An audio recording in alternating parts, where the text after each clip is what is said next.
ایک کہانی کے دو رخ۔ امریکہ ایک بحری جہاز 1956 میں تیل لے کر جا رہا تھا۔ یہ جہاز اچانک اپنے روٹ سے ہٹا، سمندر میں موجود ایک چٹان سے ٹکرایا اور پاش ہو گیا۔ حادثے کے بعد جہاز کے کپتان کو گرفتار کر لیا گیا اور اس سے حادثے کی وجہ پوچھی گئی۔ کپتان نے بتایا وہ جہاز کے ڈیک پر کھڑا تھا۔ آسمان بالکل صاف تھا۔ اچانک آسمان سے آبشار کی طرح ڈیک پر پانی گرا اور پانی کے ساتھ ہی آسمان سے ایک موٹی تازی بھینس نیچے گری۔ بھینس کے گرنے سے جہاز کا توازن بگڑا اور یہ چٹان سے ٹکرا گیا۔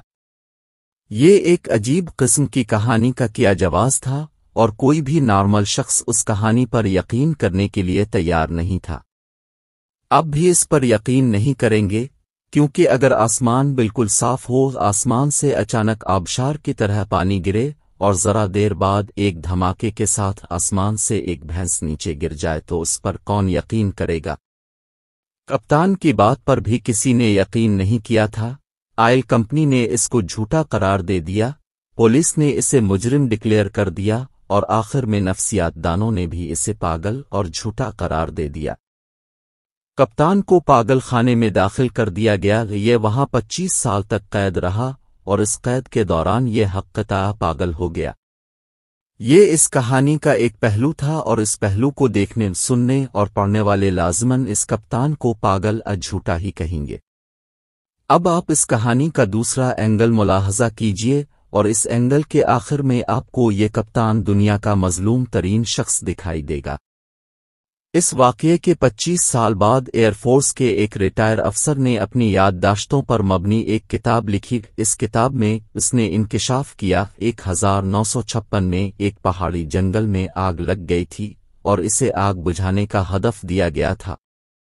اس نے ایک جہاز کے ساتھ پانی کا ایک بہت بڑا ٹینک باندھا اور اس ٹینک کو جھیل میں ڈبو کر بھرتا، جنگل کے اوپر جاتا اور پانی آگ پر گرا دیتا اور ٹینک بھرنے کے لیے دوبارہ جھیل پر چلا جاتا۔ وہ ایک بار پانی کا ٹینک لے کر جا رہا تھا کہ اسے اچانک ٹینک کے اندر اچھل کود محسوس ہوئی۔ اسے محسوس ہوا ٹینک کے اندر کوئی زندہ چیز چلی گئی ہے اور اگر اس نے ٹینک نیچے نہ گرایا تو اس چیز کی اچھل کود سے اس کا جہاز گر جائے گا۔ اس نے فوراً ٹینک کھول دیا۔ ٹینک سے پانی کی آبشار سی نیچے گری اور اس کے ساتھ ہی موٹی تازی بھینس بھی نیچے کی طرف گر گئی۔ یہ پانی اور بھینس نیچے بحری جہاز کے ڈیک پر گر گئی۔ اب کہانی کے اس پہلو کو پہلے اینگل سے جوڑ کر دیکھیے، آپ کو سارا سینیریو تبدیل ہوتا ہوا دکھائی دے گا۔ لہذا یاد رکھیں، اب جب تک دوسرے فریق کا موقف نہ سن لیں، اس وقت تک آپ کسی شخص کی کہانی، کسی شخص کی دلیل پر یقین نہیں کریں گے، کیونکہ جب تک ملزم اور مدعی کا موقف سامنے نہیں آتا صورتحال واضح نہیں ہوتی۔ حقائق کیا ہوتے ہیں؟